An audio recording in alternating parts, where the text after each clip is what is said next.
The gym buzzed with restless energy, sneakers squeaking against polished wood, the smell of sweat hanging in the air.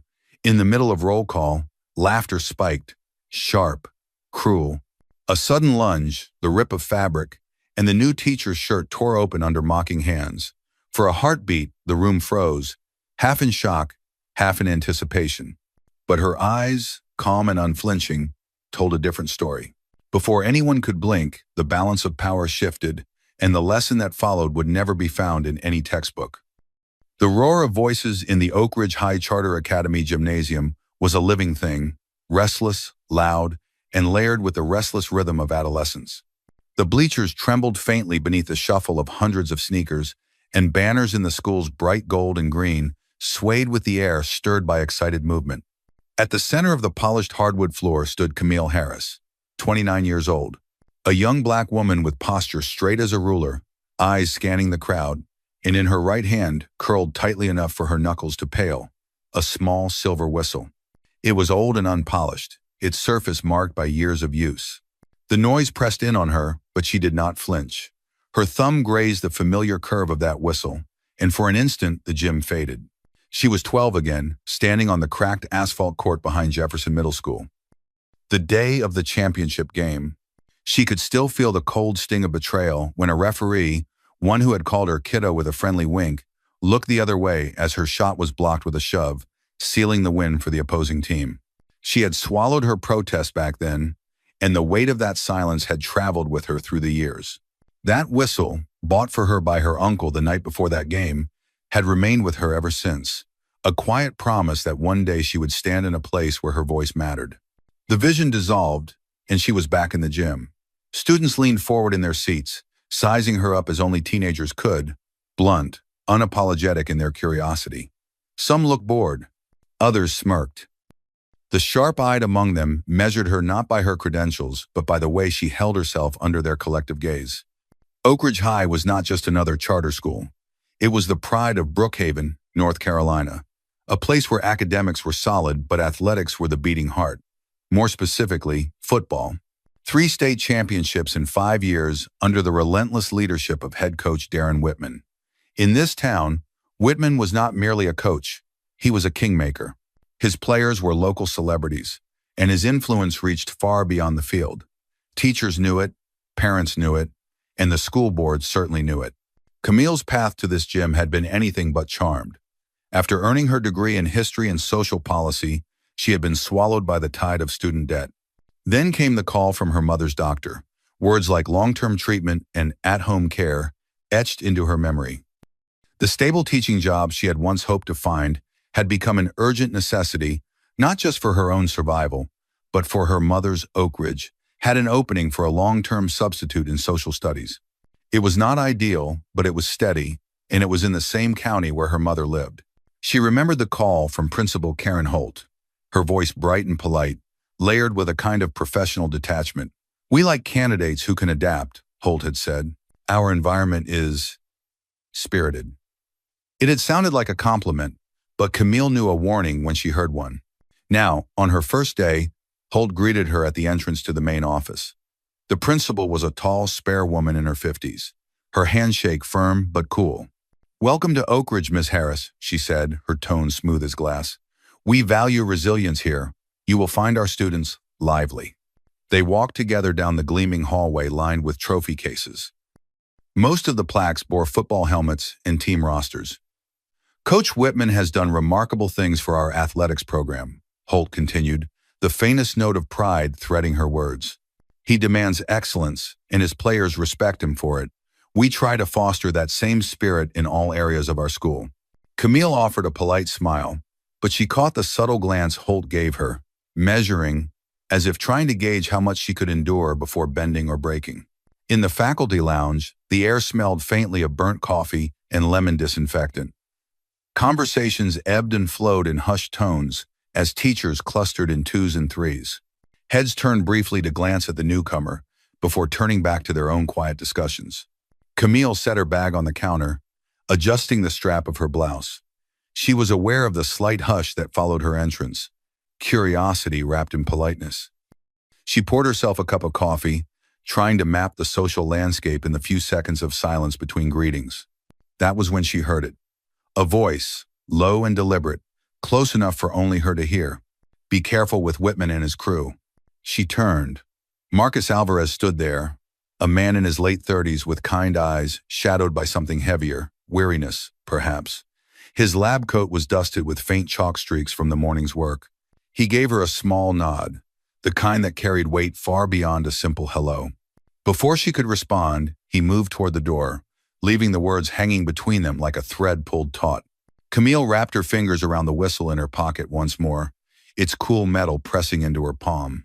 The murmur of the lounge returned, but in her mind, the echo of Marcus's warning lingered, as clear as the first sharp blast of a call to attention.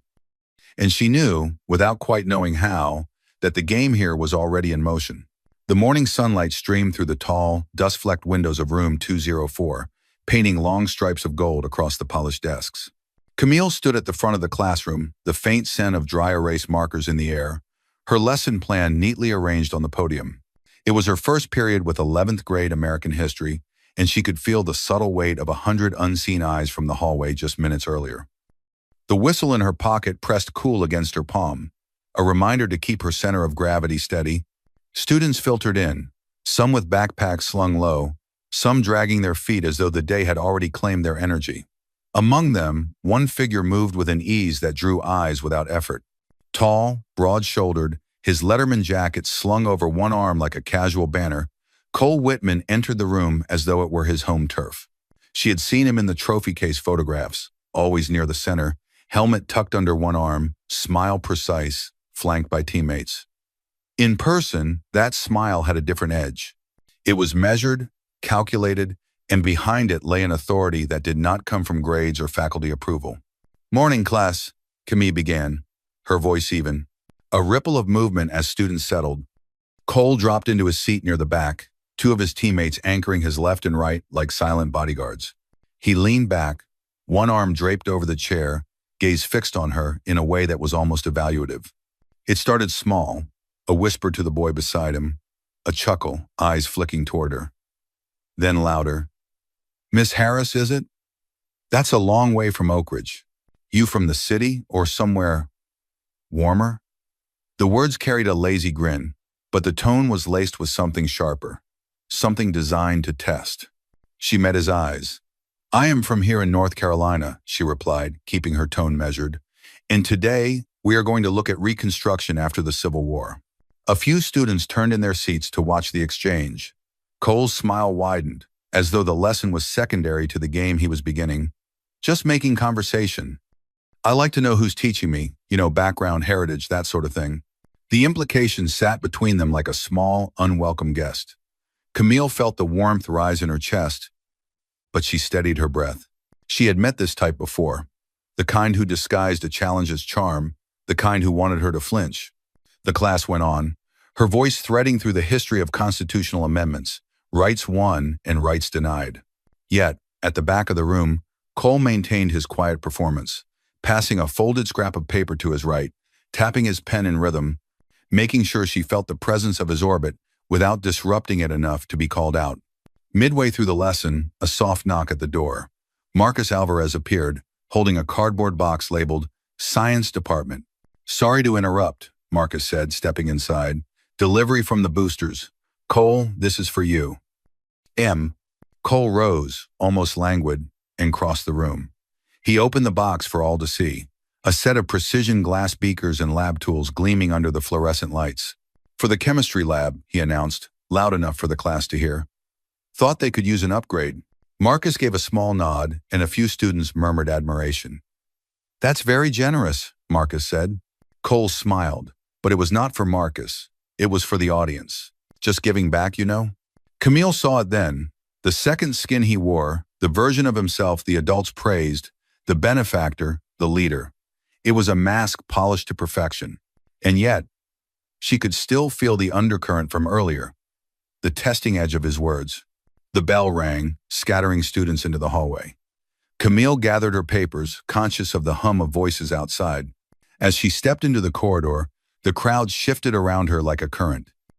And there near the lockers, she saw it, Cole standing close to a girl with tightly coiled hair pulled into a neat bun. Tanya Brooks. She recognized her from the roster. A senior, high GPA, active in the music program. Tanya's back was against the cool metal of the locker. Cole's head was tilted just enough to seem casual to a passing glance, but his voice, low-edged, carried in the narrow space between them. "You know what I said about keeping out of it?" he murmured. "That still stands." And Tanya's chin lifted, her eyes hardening. "I am not scared of you," she said, but her voice trembled ever so slightly. Camille slowed her steps, the press of students parting her view in glimpses, Cole leaning back, smirk in place, and then walking away with his friends, leaving Tanya motionless for a heartbeat. As Camille approached, Tanya's eyes met hers.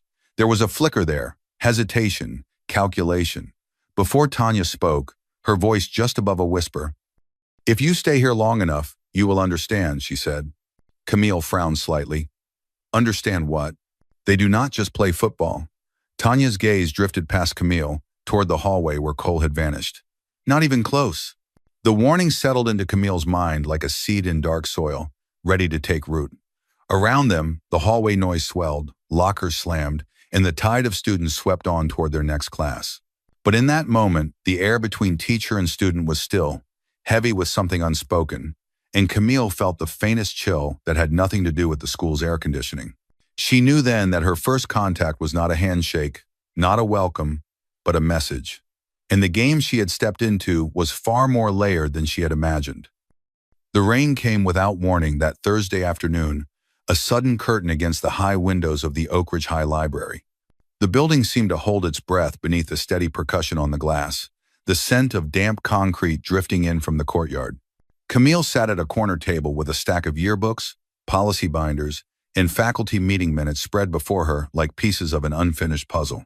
She had told herself she was merely learning the school's history, but the undercurrent in Tanya's warning and Marcus's careful silence had shifted her focus. The first records she examined were neat and benign, pages filled with academic accolades, lists of graduates accepted into universities, and photographs of smiling faces at pep rallies. But as she dug deeper into the storage binders behind the circulation desk, documents she had politely but firmly convinced the librarian to help her review for class projects, the tone changed. There were formal complaints typed in precise language, some barely 2 paragraphs long, others several pages. They described incidents of harassment in the locker rooms, fights in the parking lot, and inappropriate remarks made by players to female students. Dates spanned more than a decade. Yet, in the administrative action taken sections, there was a pattern, 3 phrases repeated so often they felt rehearsed. Handled internally, resolved to the satisfaction of all parties, and most troubling of all, no further action necessary. Some files ended abruptly with a single signature from Principal Holt or her predecessor. Others contained hastily scrawled notes in the margins, student retracted statement or matter closed per parent request. Camille felt her chest tighten. This was not the record of a school confronting its problems. It was a ledger of erasure. A shadow fell across the table. She looked up to see Marcus standing there, a mug of coffee in one hand. "You have been here all afternoon," he observed quietly. "I wanted to know the school better," Camille replied, her tone measured. He pulled out a chair, his eyes scanning the pages. A muscle in his jaw moved as he recognized certain names. "Careful," he murmured. "Those are not just papers. They are fault lines." She hesitated, then asked, "You have been here long enough to see things. Have you ever—" He set the coffee down, gaze fixed on the rain outside. "I have seen Cole corner a sophomore in the weight room until the boy left the team. I have seen him shove a smaller student into a locker because he was angry about a grade, and I have said nothing. Not because I thought it was right, because I know what happens to people who cross that family." His voice was steady, but Camille could feel the weight in it. The weight of someone who had measured his survival against his conscience and chosen the former. "They cannot own the truth forever," she said softly. Marcus shook his head. "Truth is not the same as proof, and proof here has a way of disappearing." He rose, glancing once more at the folders. "Be careful, Camille. Some doors once opened do not close again." When he was gone, she sat in the quiet that followed, the rain's rhythm louder in his absence. She closed one binder, then another, the unease inside her growing heavier with each click of the metal rings. Her laptop sat at the corner of the table, a small green light blinking to indicate new mail. She opened it, expecting a district announcement or a note from Holt. The subject line froze her. No name, no face, just a warning. She clicked it. The message was only one sentence, stark against the white screen. They are planning something at the assembly. No greeting, no signature. The sender's address was a jumble of letters and numbers routed through an anonymized server. Camille's fingers hovered above the keyboard, then pulled back. She reread the line again and again, her mind tracing possibilities. Which assembly? When? And who exactly was they? The air in the library seemed to shift. She closed the laptop slowly, the reflection of her own face staring back from the darkened screen. Eyes focused, mouth set in a line she recognized from years ago. The whistle in her pocket pressed into her leg as she rose, and with it came a memory she had not summoned in years. She was 16 again, standing at the edge of Lincoln High's courtyard. Her best friend, Aisha, was against the brick wall, surrounded by 3 older girls. Their voices were low but venomous, words cutting deep enough to leave marks unseen. Aisha's eyes had found Camille across the space, pleading silently. And Camille, arms wrapped around her books, heart pounding, had looked away. She had walked on, telling herself she could not risk becoming a target too. She had not spoken to Aisha again after that semester, and the shame of it had become a scar she carried quietly into adulthood. The library came back into focus, but the echo of that moment stayed, an unhealed wound beneath the surface. Now, the email's warning felt like a second chance or a test. Either she would find the courage to act, or history would repeat itself. The first bell had barely faded when Camille stepped into the main hallway. The air was thick with the familiar sounds of a school morning, lockers slamming, the echo of hurried footsteps, the rise and fall of adolescent voices. But beneath it all was a hum she could not name, a low charge that made her skin tighten. The warning in that anonymous email was still fresh in her mind. She kept her stride steady, her folder clutched to her side, eyes scanning the faces that passed. A group of boys moved toward her from the far end of the hall, their laughter sharp and hollow, like coins dropped on stone. At the center was Cole Whitman, his shoulders squared, flanked by 2 teammates in varsity jackets. They did not part to let her pass. Instead, they held their line, the hallway narrowing around their presence. When they reached her, a calculated brush of a shoulder knocked into her arm with enough force to jolt her. "Watch it," Cole said, his voice smooth but cold. Then, quieter, meant for her alone, "This hallway's not yours." One of the boys behind him chuckled. "Guess they will let anyone teach here now," he said, "even if they do not fit the picture." His eyes flicked over her, the meaning clear without being explicit. Camille stopped, turned, and let her gaze meet Cole's. For a fraction of a second, the hallway's noise faded. She could see the faint lift of his chin, the calculated steadiness in his stare. He was testing her, marking the edges of what she would tolerate. "Excuse me," she said, her tone controlled. "If you ever feel the need to bump into someone, make sure it is not intentional." Cole's smile was slow, deliberate. "It is all about intent, Miss Harris. Some people see things that are not there." They moved on, their laughter receding into the swarm of voices. Camille exhaled through her nose, her pulse steady but her resolve hardening. This was not about hallway etiquette. It was about boundaries and the fact that he had no interest in respecting them. An hour later, in the dim light of the empty bleachers, Cole sat with Jason Miller, his closest friend on the team. The football field stretched before them, the grass still wet from the morning dew. From here, the school seemed far away, a quiet backdrop to the real stage. Jason tossed a football between his hands, watching Cole's face. "You are wound tight this morning," he said. Cole leaned forward, elbows on his knees. "My father has been on me all week," he muttered. "Recruiters are coming next month. NCAA scouts. He says if I do not keep my stats perfect, I can forget about my scholarship." Jason shrugged. "You always deliver. You are the best quarterback in the state." Cole shook his head. "You do not get it. He does not care about the games I win. He cares about the name Whitman, about making it mean something beyond this town. If I slip, even once, he will never let me forget it." There was a flicker in his expression then, something unguarded. And now there is this new teacher. She is different. She does not look at me like the rest of them. She is not impressed. That is a problem. Jason frowned. Why? Who cares what she thinks? Because if she is not on my side, she is in my way, Cole said, his voice low. And people in my way have a bad habit of disappearing. Camille sat at her desk that afternoon, the blinds half drawn against the late sun. The hallway outside was quiet now, the chaos of the morning replaced by the low murmur of after-school activity. She reached into her bag and pulled out a small recording device, the kind she had used during her graduate research. Her thumb hovered over the switch. She was not naive. Recording students without permission could be a legal minefield. But she also knew that conversations could vanish into denial without evidence. She told herself she would be careful, that she would capture only what was necessary. She hid the device in a pencil holder on her desk, its tiny lens angled toward the classroom door. Then she slipped a second recorder into her coat pocket, the mic hole concealed by a loose stitch. The weight of them was subtle but reassuring, like invisible armor. She thought of the files she had read in the library, the complaints stamped, resolved to the satisfaction of all parties, and of Marcus's weary admission. Truth was not enough here.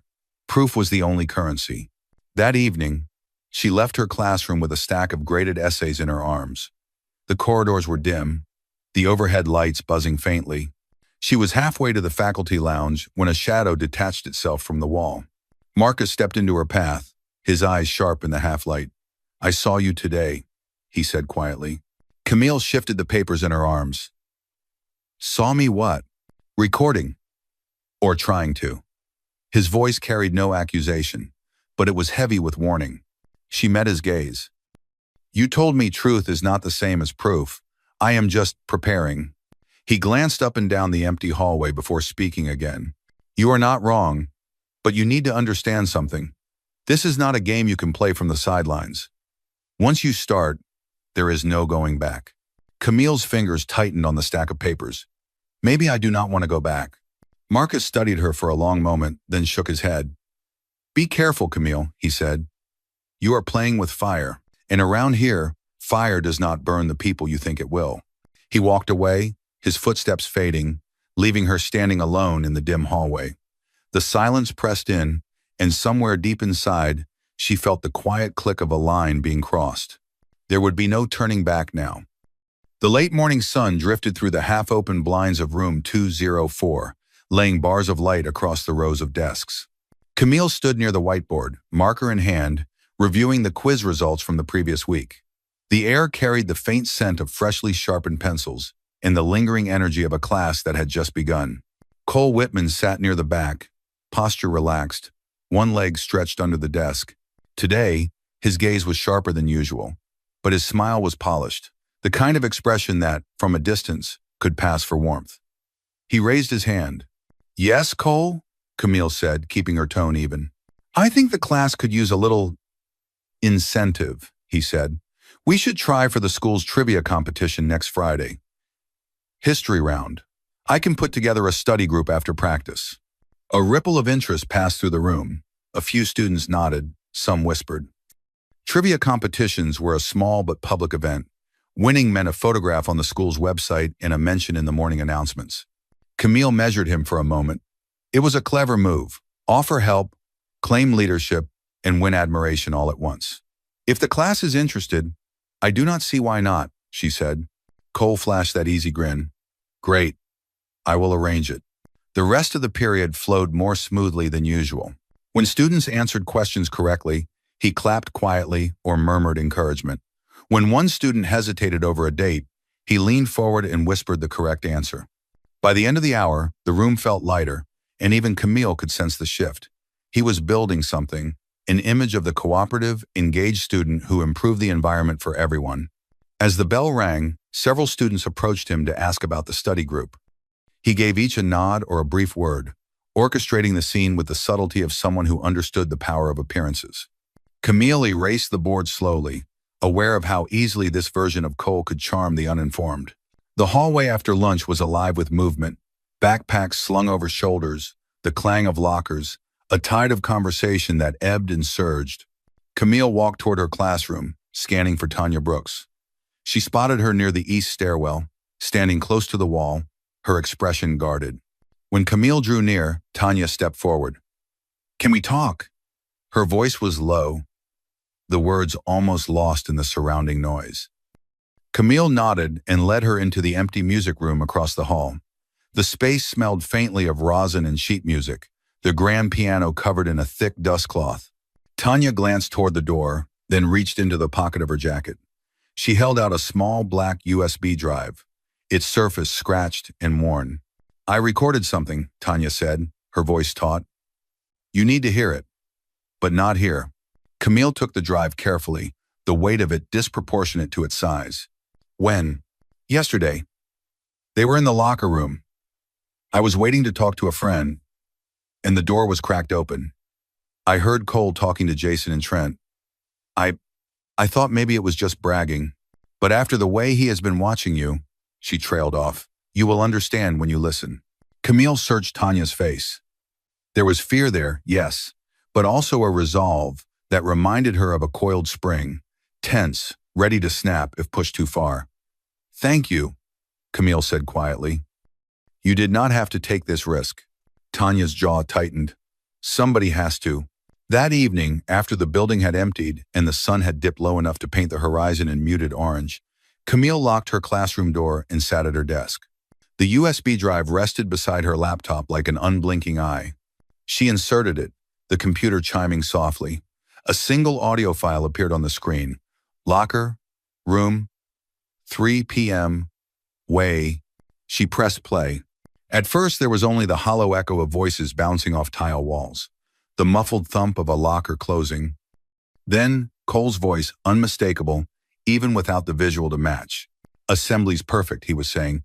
"Everyone's there, whole school watching." A second voice, Jason's, chuckled. "What are you thinking? Just more jokes?" Cole's tone shifted, low but edged with amusement. "Number, this time, it sticks.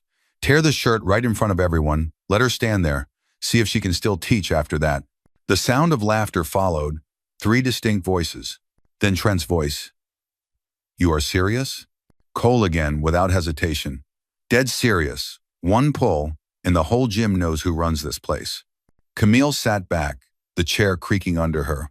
The words looped in her head, calm, calculated, devoid of any awareness of the gravity of what he was proposing. Her pulse beat in her throat, but her hands were steady as she saved the file to a secured folder. She imagined the crowd, the sudden silence, the faces turned toward her in that hypothetical moment. The whistle in her pocket felt heavier than ever. This was no longer about boundaries being tested. This was an open declaration of intent. And if the past week had taught her anything, it was that Cole Whitman did not make idle threats. The corridor outside was dark now, the building settling into its nighttime quiet. But in her mind, the echo of his voice remained, clear as though he stood right behind her. "Tear the shirt. See if she can still teach after that." And Camille knew she was staring at the line where pretense ended and open war began. The principal's office smelled faintly of lemon polish and old paper, the kind of scent that clung to a room where everything had been carefully curated to suggest order. Sunlight streamed in through the high windows, catching the gleam of a row of framed awards on the wall behind Principal Karen Holt's desk. The room was quiet except for the hum of the ceiling fan and the muffled thrum of distant footsteps in the hallway. Camille sat across from Holt, her hands resting on a closed folder in her lap. Inside that folder was the USB drive Tanya had given her, along with a printed transcript of the most damning section, the part where Cole Whitman's voice was as clear and deliberate as a bell.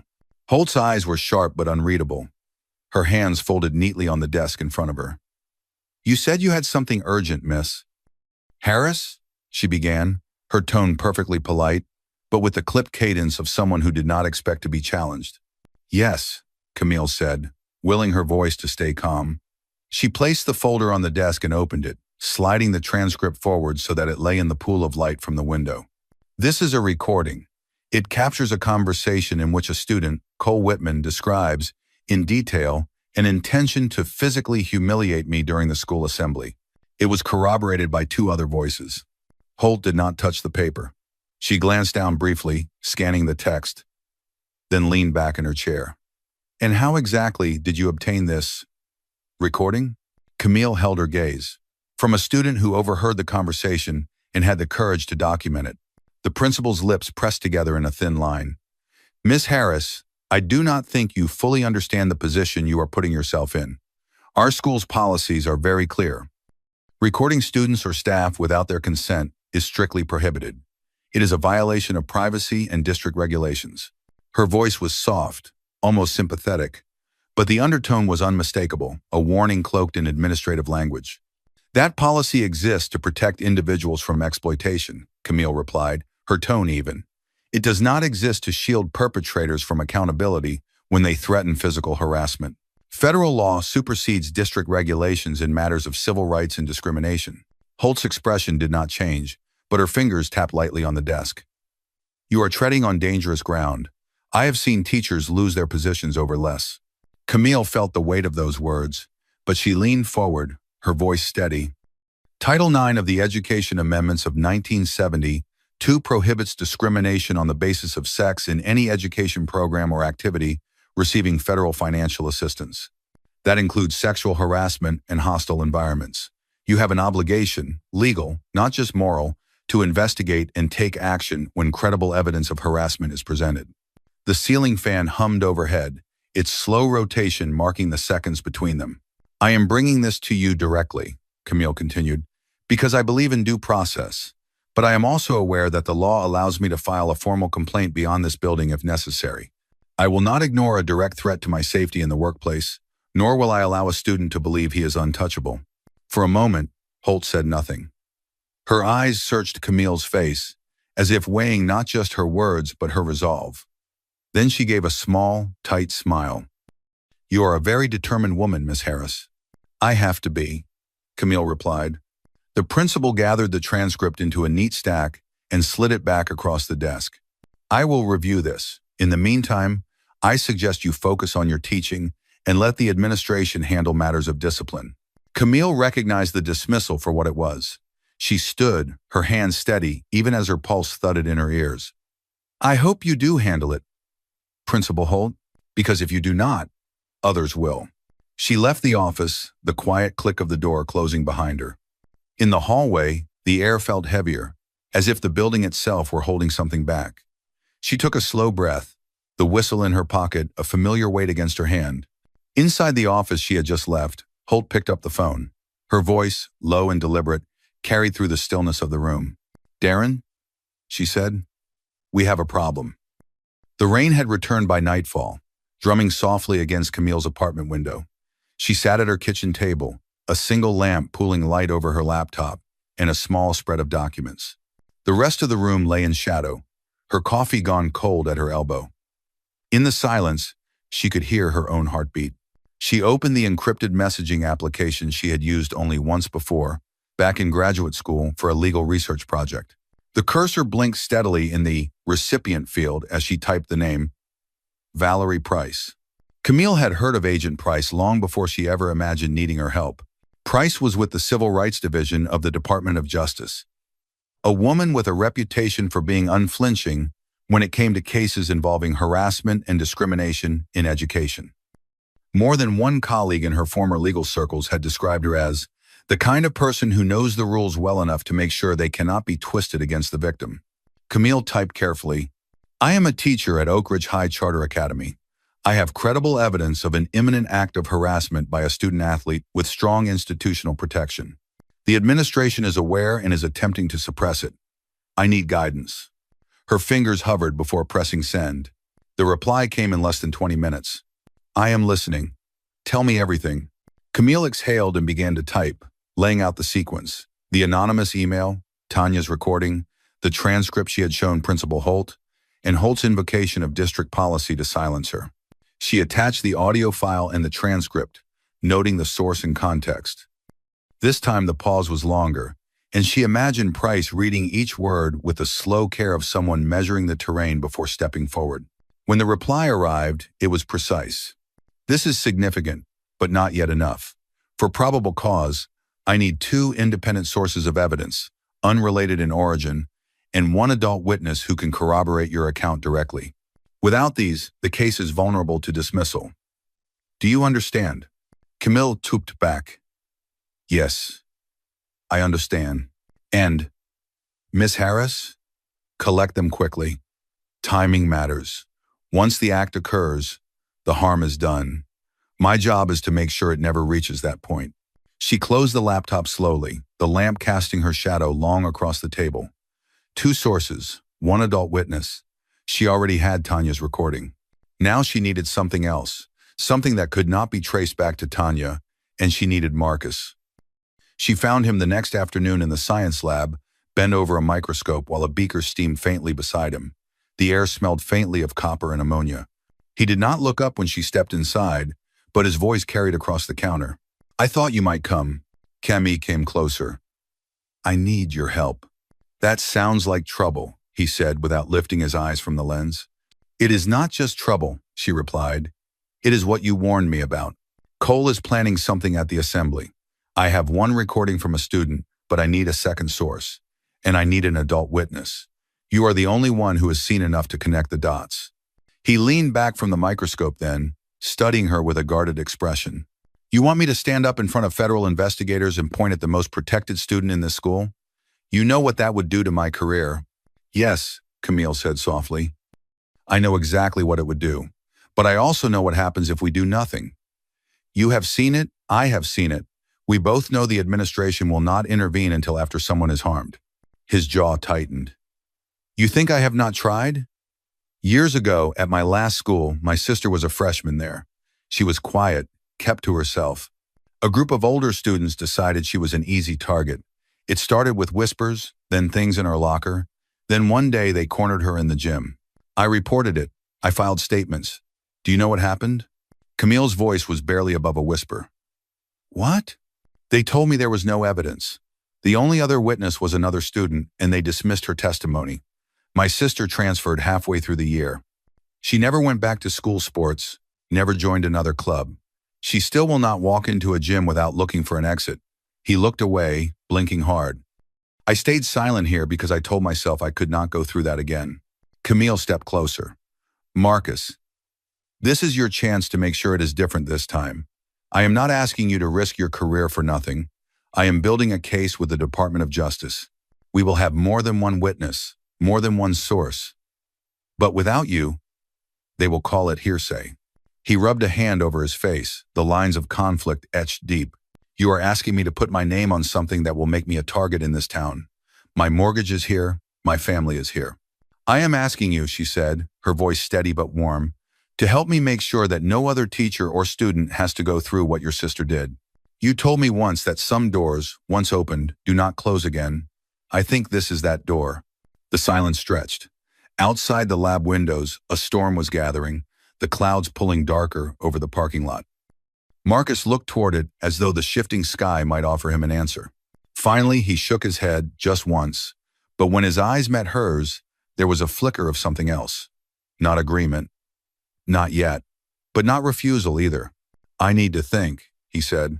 Camille nodded, though her chest ached with the weight of time slipping away.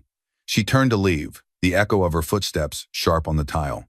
Behind her, Marcus stood motionless, his hands braced on the counter, his gaze unfocused.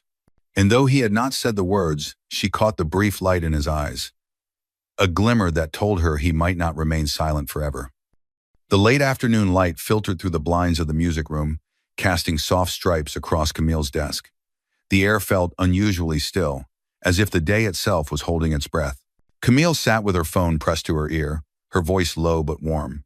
Hi, Mama, she said, her lips softening into a smile at the sound on the other end. I just wanted to hear your voice. Her mother's tone carried the same mixture of strength and gentleness it always had. They spoke of small things, how the roses were finally blooming in the garden, how the neighborhood cat had claimed the porch as its own. It was ordinary talk, simple and safe, yet Camille felt the undercurrent of why she had called. It was not just about news from home, it was about grounding herself, about remembering who she was beyond the walls of this school and the tensions that lurked in its hallways. I am proud of you, Camille, her mother said. No matter how loud the storm gets around you, you remember, you were not raised to fear thunder. Camille closed her eyes, inhaling the comfort of those words. I remember, she whispered, and after they said their goodbyes, she lingered for a moment with the phone still in her hand, letting the echo of her mother's voice settle in her chest. Across the building, in the choir practice room, Tanya was standing in front of the old upright piano. Her hands were clasped tightly behind her back, her posture straight, eyes fixed on a distant point as she sang the opening notes of the song she had chosen for the year-end competition. Her voice, clear, strong, but laced with vulnerability, filled the empty space. She was practicing alone, her coach having stepped out to take a call. Her voice rose and fell like the tide. In those moments, Tanya was not the quiet girl who kept to herself in the cafeteria. She was someone else entirely, ATL, someone unafraid to be seen. The music was her armor and her declaration. But as she reached the final verse, the door creaked open. Tanya's voice faltered. 3 girls slipped in, not part of the choir, their expressions unreadable. One of them, Jenna, known for her sharp tongue, tilted her head and smiled in a way that carried no kindness. "You sing pretty," Jenna said. "Too bad not everyone will get to hear it." Ugh. Before Tanya could respond, they closed in. 2 of them moved to her sides, the third blocking the door. "Come with us," one murmured. It was not a request. They guided her. No, forced her, out of the practice room and down the empty hall. Tanya's breath quickened. The echo of their footsteps seemed too loud against the quiet corridor. When they reached the far end of the east wing, one girl pushed open the heavy door to the restroom. Inside, the fluorescent light flickered once before settling into a dim, humming glow. The air smelled faintly of bleach. Tanya's pulse was a drumbeat in her ears. They cornered her near the sinks. Jenna stepped closer, her eyes cold. "You need to keep your mouth shut about what you saw last week," Jenna said. "You do not talk to Camille. You do not talk to teachers. You do not talk to anyone." Tanya's voice trembled. "I do not." "Quiet," Jenna snapped, leaning in until Tanya could see the flecks of green in her irises. "If you want your family to stay safe, you stay silent. You understand?" Tanya's body went rigid. Her younger brother's face flashed in her mind. The way he waited for her outside the school gates each afternoon, trusting she would walk him home. The thought of anything happening to him twisted her stomach. Jenna leaned back slowly, satisfied with the fear she saw. "Good. Because accidents happen, and you would not want that." One of the others glanced up at the corner of the ceiling, where a camera should have been. The lens was dark, a thin wire hanging loose against the wall. Tanya noticed it too. The camera was not recording. It was not even powered. A sudden chill ran through her. This was not luck. This was a blind spot someone had planned for. The girls left her there, the door swinging shut behind them. Tanya stood still for several seconds, gripping the edge of the sink until her knuckles turned white. Her reflection stared back at her, pale and wide-eyed. She wanted to scream, but the sound stayed trapped in her chest. She splashed cold water on her face, the shock of it pulling her back into her body. She knew they wanted her silence, but the thought of letting them win, that was a weight she could not bear. By the time she left the restroom, the corridors had fallen into that peculiar emptiness that comes just before the last bell. Tanya walked quickly, her shoes clicking against the linoleum, each step pushing back against the fear that clung to her like smoke. Camille was in the library, gathering books for her next class when Tanya appeared in the doorway. Her face was pale, and her hands shook as she clutched the strap of her bag. "Hey," Camille said, startled by her sudden presence. "What happened?" Tanya stepped inside, closing the door behind her. Her voice was barely more than a whisper, but there was steel beneath it. "They tried to scare me," she said. "Told me to keep quiet if I want my family safe." Camille felt her stomach knot. She moved closer. "Who?" Tanya shook her head. "If I say their names now, it will not matter. They think I will be too afraid to stand up, but they are wrong." M. She drew in a shuddering breath, her eyes meeting Camille's with a clarity that cut through the tremor in her voice. "I will testify," she said, the words firm despite the way her shoulders quaked. "They do not get to win." The silence that followed was thick, charged with the weight of what she had just declared. Camille felt the moment settle between them like the closing of a door. Once crossed, there would be no going back. Outside, the wind began to pick up, rattling the branches against the windows. The first low rumble of distant thunder rolled through the air. It was the kind of sound that warned of a storm approaching fast. Camille reached out, placing her hand gently over Tanya's. "Then we will make sure they do not," she said. In that instant, Tanya's fear did not vanish, but it stood beside something stronger, resolve. She knew the danger was real. The threats were real. But so was the truth, and so was the promise that she was no longer alone in carrying it. The library lights hummed overhead, and the shadows deepened as clouds gathered outside. Whatever was coming would not wait long. Under the high ceiling of the school gymnasium, the air was already dense with chatter, footsteps, and the low hum of restless anticipation. Folding chairs filled the polished floor in tight rows, every seat occupied by students in the deep blue of the school's uniform. Banners hung from the rafters, bright cloth squares announcing sports victories, debate triumphs, and academic honors. The morning sunlight streamed through tall windows, casting gold bars across the stage where the principal's lectern stood like a sentinel. Camille sat near the center of the fourth row, her posture straight, her hands folded in her lap. She could feel the low vibration of the room in her bones, the overlapping conversations, the rustle of papers, the occasional squeak of shoes against the floor. It was the day of the monthly assembly, a ritual of announcements and awards, but the air this morning felt different, heavier, as if something unspoken had already entered the room and taken its seat among them. The roll call began, a slow cadence that rose from the front row and moved like a tide toward the back. Each name was called, answered, checked. Camille's turn was still minutes away, but she felt her muscles tense without her permission. She knew why. They were coming. Cole was standing 2 rows behind her, flanked by his usual circle, 3 boys and 2 girls who moved with him like shadows. They were speaking in voices pitched low enough to pass unnoticed by teachers, yet loud enough for their chosen targets to hear. Camille could catch only fragments, a sneer here, a mock laugh there, but the tone carried the weight of something sharpening. When her name was 1 row away from being called, the movement began. Cole slipped forward between the chairs, his friends fanning out to form a loose half-circle. The crowd did not notice at first. Assemblies had their own rhythm, and the subtle repositioning of a few students was like a change in air pressure. There, but invisible. "Looks like someone dressed up for the big day," Cole murmured, his voice pitched just for her, his breath a shadow at the edge of her ear. Camille kept her eyes forward, fixed on the stage where the principal was leafing through papers. Her jaw tightened, but she said nothing. Cole's words dripped with mock admiration. "Tell me, Camille, do you really think sitting in the middle will save you? Think they will protect you when it matters?" The other students nearest them shifted in their seats, the invisible current reaching them now. No one turned fully to look, eyes stayed fixed on the stage, but their attention was drawn backward, their bodies held in a kind of collective pause. The tone in Cole's voice changed. It was no longer a performance for his friends. The musing edge gave way to something cold, unblinking. "You keep pretending you cannot hear us. You keep walking away, but we can make you listen." Her name was 1 seat away now. The teacher calling roll raised her eyes, scanning the next row. Cole's hand moved, quick, deliberate. His fingers hooked the edge of the fabric near her shoulder. There was a heartbeat of stillness before it happened. The sound was sharp, violent in its clarity, a single, tearing rip that seemed to slice through every other noise in the gym. The conversation stopped. The shuffle of feet ceased. For 1 impossible second, there was only silence, a hollow pocket where even breath felt too loud. Then, like a match dropped into dry leaves, the murmur began, low, startled, spreading fast. Heads turned, eyes widened. In the ocean of faces, some carried curiosity, some disbelief, and others the uneasy flicker of recognition, the moment when cruelty crosses a line that cannot be disguised as a joke. Camille did not move at first.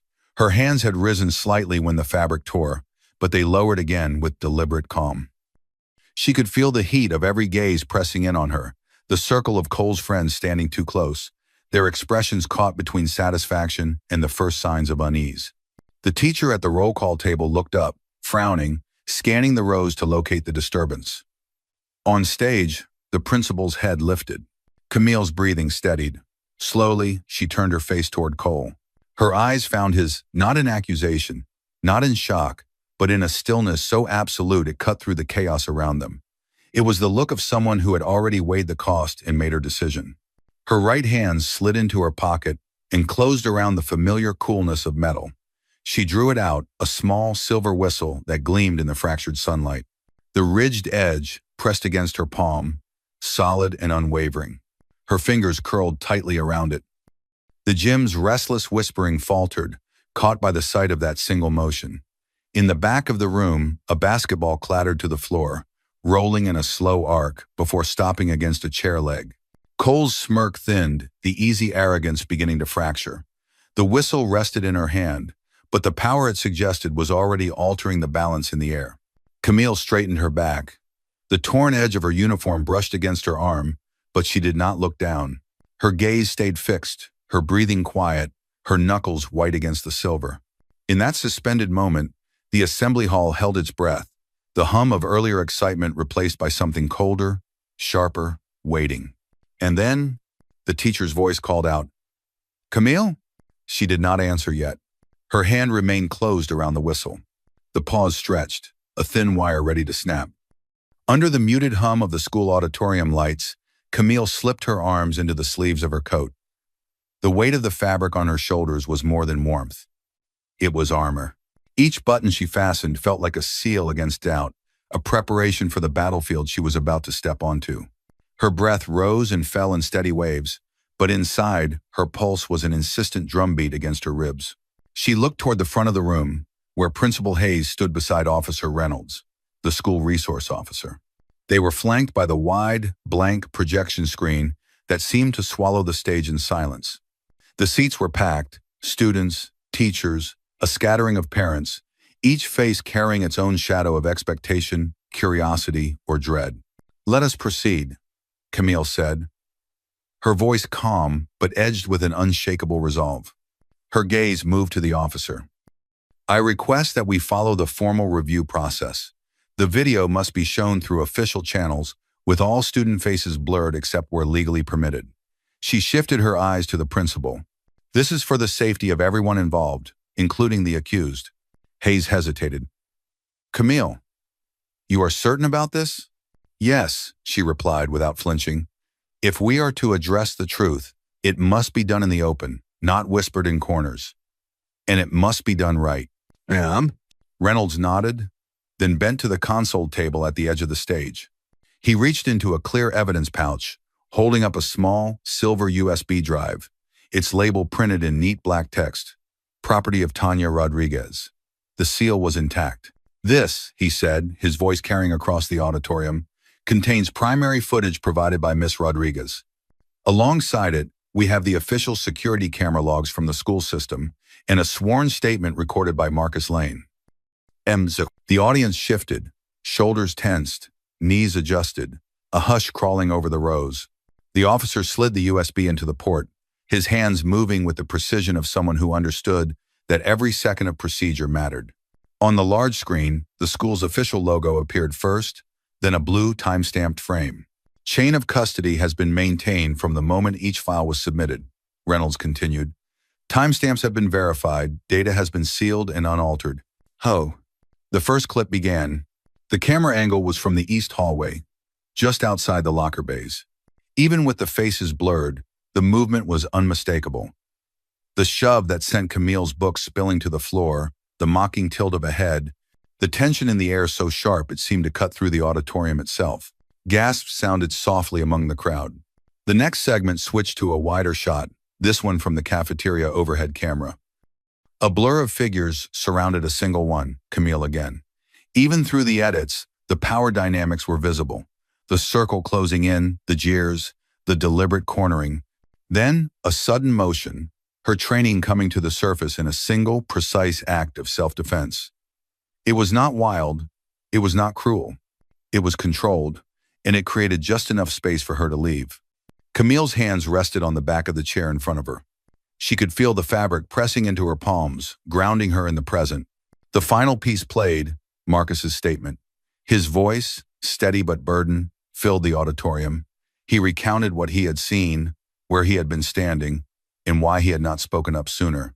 He explained how he had been afraid of backlash, but after seeing the hallway incident and its aftermath, he knew he could not remain silent. His words were plain, but their honesty was heavy. When the screen went dark, the silence was alive with heat. For a long moment, no one moved.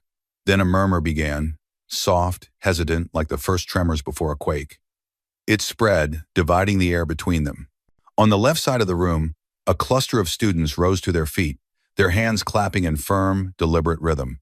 The sound was not wild applause. It was measured, each clap an affirmation. Across the aisle, Others shifted in their seats, their faces averted. A few crossed their arms. Some whispered to each other, their words too low to catch, but their sideways glances spoke loudly enough.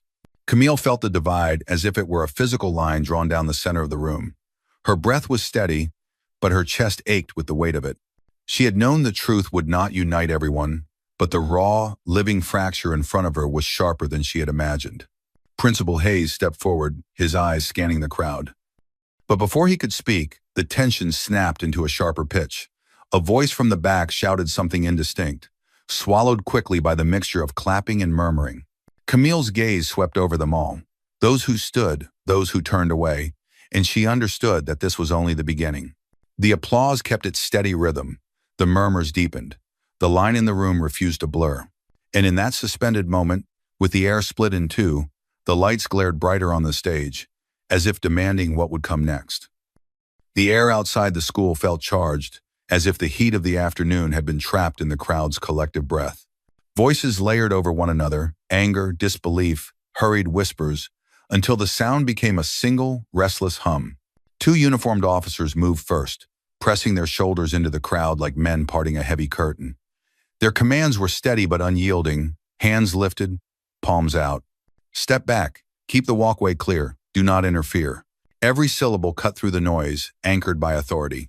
Tanya stood among the ring of witnesses, the chain-link fence at her back. Her palms were damp, her heartbeat sharp in her ears. She had been told this would happen quickly, that the chaos would pass like a sudden storm.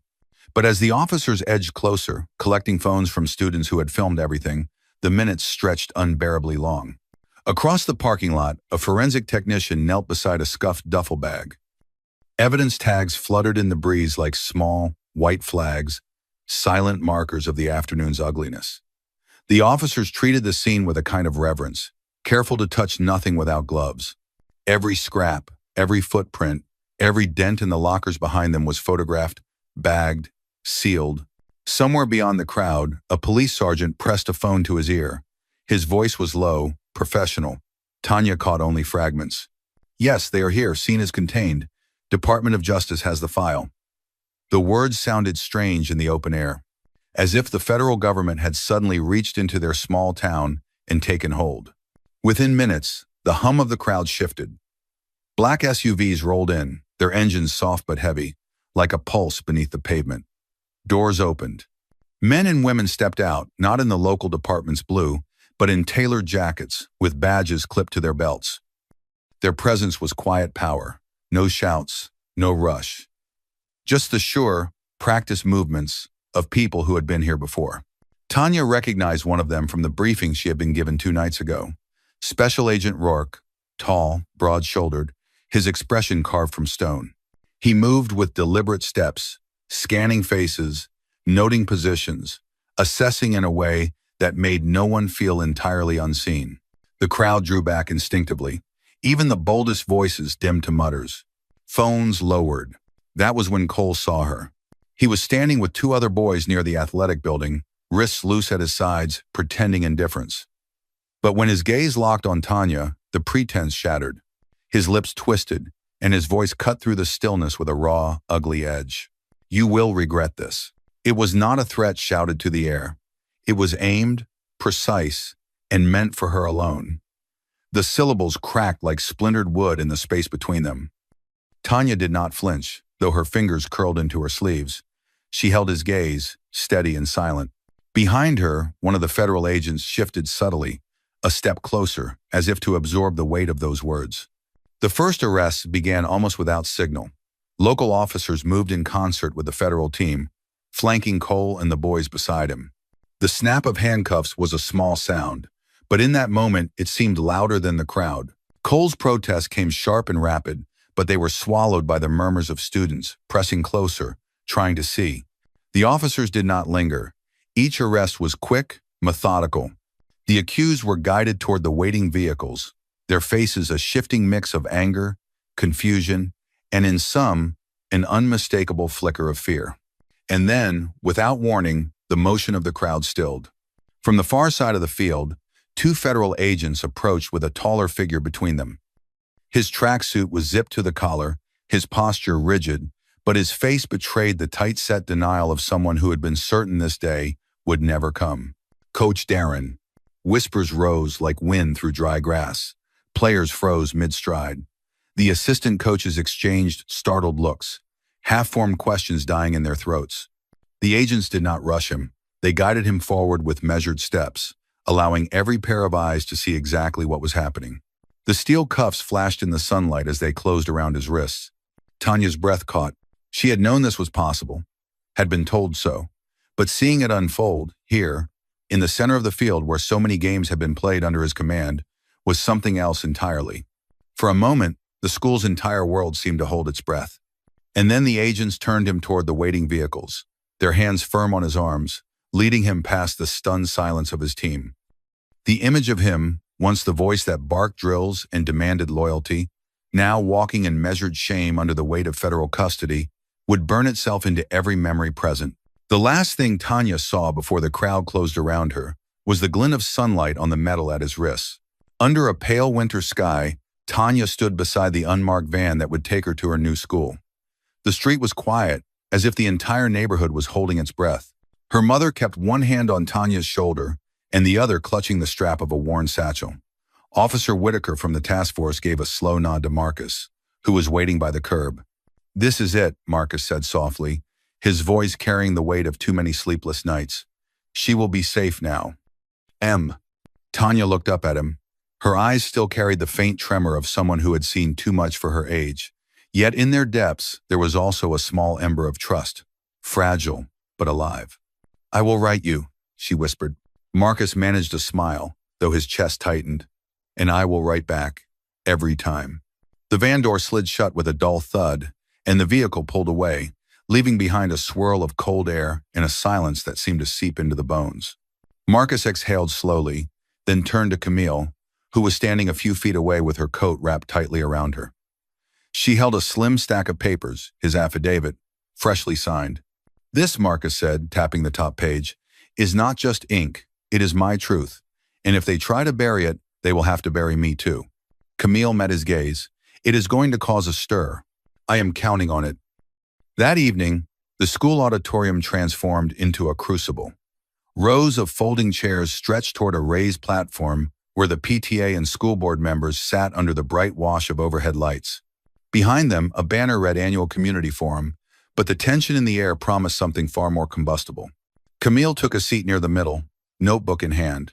She had learned to watch faces before mouths. Often the truth was in the tightening of a jaw or the narrowing of eyes, long before the first word was spoken. The meeting began with the usual roll call and updates, but the undercurrent was palpable. Everyone knew why the room was full tonight. When the floor opened for public comment, a man in a pressed navy suit rose first. His voice was smooth but edged with steel. "My name is David Lawson. I am a parent of 2 students here. I must express my deep concern over the narrative that has been spread in recent weeks. This so-called affidavit, this spectacle, paints our school in a dangerous light. It undermines the hard work of our teachers and staff. We are a community, and airing grievances to the media does nothing but divide us." A few murmurs of agreement rippled through the crowd. Lawson glanced around, clearly pleased to hear them. Camille felt her pulse quicken. She recognized the pattern, polished words, reasonable tone, but beneath them a denial as old as the harm itself. Then a woman in a soft gray sweater stood. Her voice trembled at first, but steadied as she went on. "My name is Helen Ortiz. My son was in the same class as Tanya. I saw the bruises. I heard the things other kids said about her. You cannot tell me it is all exaggerated. I support Marcus for speaking up. And if the truth divides us, maybe it is because some of us are on the wrong side of it." Gasps. A rustle of shifting bodies. One man in the back clapped once, sharply, before folding his arms again. The board chair, an older woman with glasses perched low on her nose, tapped her pen against the table. "Let us maintain order," she said, though her eyes betrayed unease. Camille scribbled notes, but her mind was already mapping the fault lines. The divide was not neat. It cut through friendships, workplaces, and even families. And the press was here to catch every fracture. From the corner, a local reporter's camera light glowed, throwing stark shadows across the faces of those who spoke. Camille knew the footage would air tonight, compressing hours of strain into a few fiery sound bites. The question was, whose version of the truth would the public choose to believe? By the time the meeting adjourned, the auditorium smelled faintly of sweat and static. People filed out in small knots, speaking in urgent, clipped voices. Some avoided eye contact with Camille. Others glanced at her notebook as if it were a weapon. Outside, the night air was sharp enough to sting the lungs. Streetlights hummed overhead. Camille walked alone toward her car, her thoughts weaving through the words she had heard, the expressions she had read, the tremors she had felt. She knew this was not the end of anything. When she reached her front porch, the envelope was already there. No stamp, no return address. The paper was heavy, the kind used for formal invitations, but the handwriting was deliberate and unadorned. She broke the seal and slid out a single sheet. The message was short, each letter carved into the page with a pen pressed hard enough to leave faint impressions on the back. Not everyone wants the truth exposed. For a moment, the world seemed to narrow to that one sentence. She felt the cool wind move across her cheek, heard the creak of the porch step beneath her weight, but her eyes stayed fixed on the words. In the distance, a dog barked once, then fell silent. Somewhere inside her, fear stirred, but so did something else. A slow, deliberate resolve. She folded the note, slipped it back into the envelope, and looked out at the street. The divide in the community was real, and now it had reached her doorstep. The question was no longer whether she would act. It was how soon and how far she was willing to go. The morning air carried the faint scent of rain on asphalt, the kind that made the world feel both new and worn at the same time.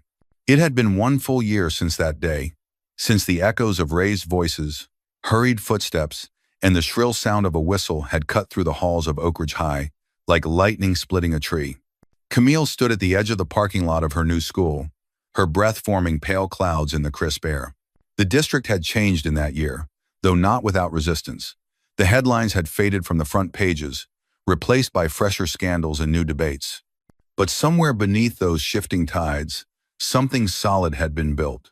After months of petitions, meetings that stretched into late evenings, and the kind of negotiations that felt like walking through mud, the county board had passed new regulations. Every school now had to file quarterly transparency reports, numbers, cases, actions taken, all made public. Principals attended mandatory workshops on bias prevention, restorative justice, and crisis response. Teachers were required to complete annual refresher courses, role-playing scenarios until the procedures became instinct. It was progress. Not perfection, but progress. Camille had not been in those halls when the first of the reports went live. She had moved on, physically at least, to a new district where the brick buildings were a slightly different shade of red and the banners in the gym bore a different mascot.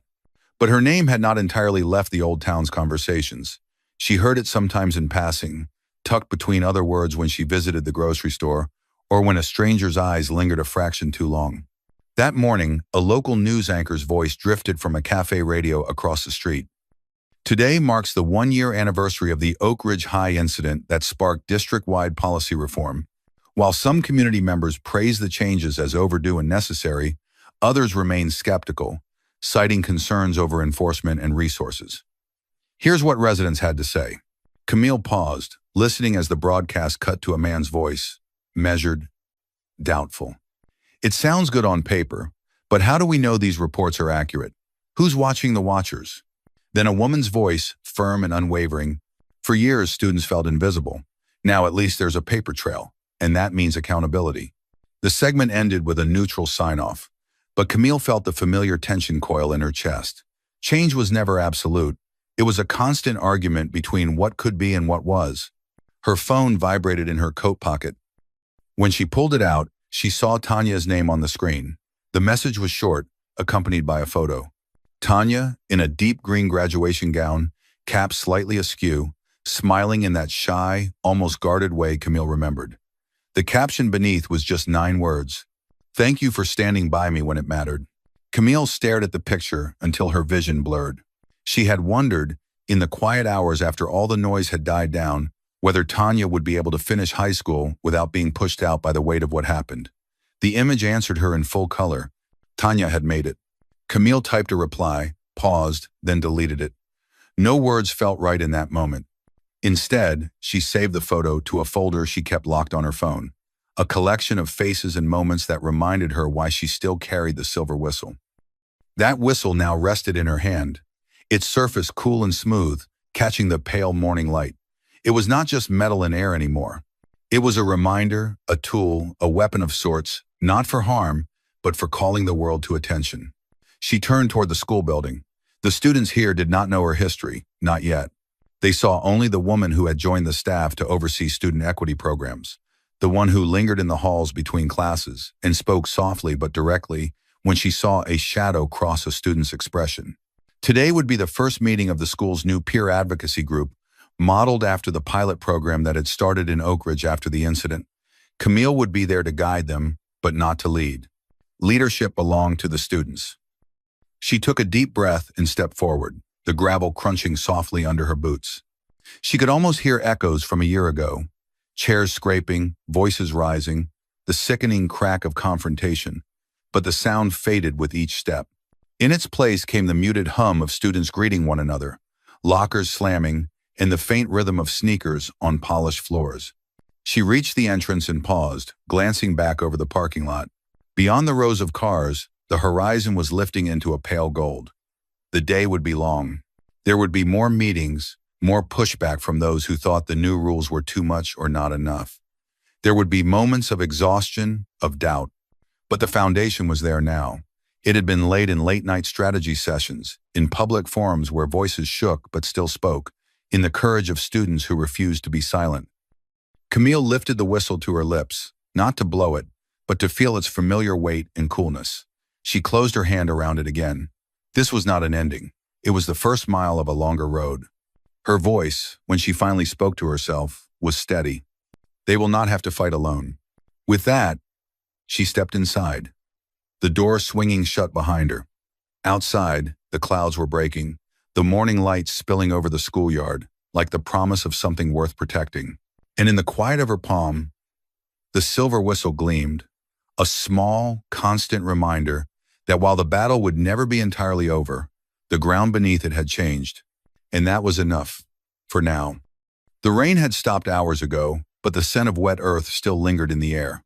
Camille remained where she stood, at the edge of the empty schoolyard, her fingers curled around the cool silver whistle that had become both her weapon and her reminder. She could feel its weight, not in grams, but in meaning. It was no longer just a tool to break through noise. It was a promise she had made to herself and to every student whose voice had been drowned out before. 1 year had passed. In that time, policies had been written and signed, training sessions had been held, and the district now issued reports that anyone could read. On paper, the system looked stronger. In reality, Camille knew systems were only as strong as the people willing to protect them. She had seen how quickly memory faded, how comfort could make a community forget what it once vowed never to repeat. The local news had called it a step forward for student safety. The anchor's voice had been measured, professional, but the comments scrolling beneath the report told another story. Some praised the change, calling it overdue. Others scoffed, dismissing the efforts as performative. Camille had learned not to take either too personally.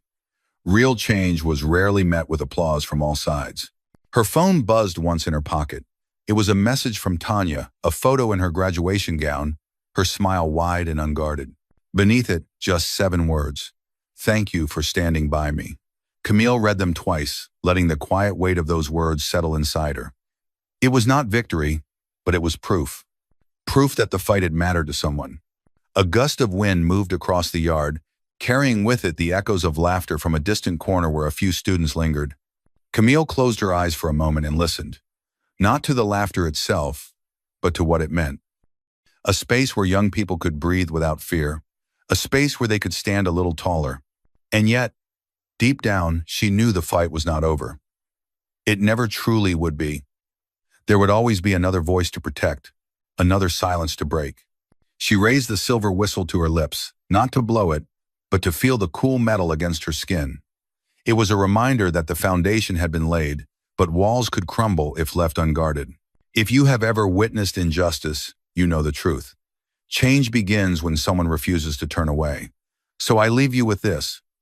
What would you do if the moment came and the silence pressed in? Would you let it stand, or would you speak? I invite you to share your thoughts in the comments below.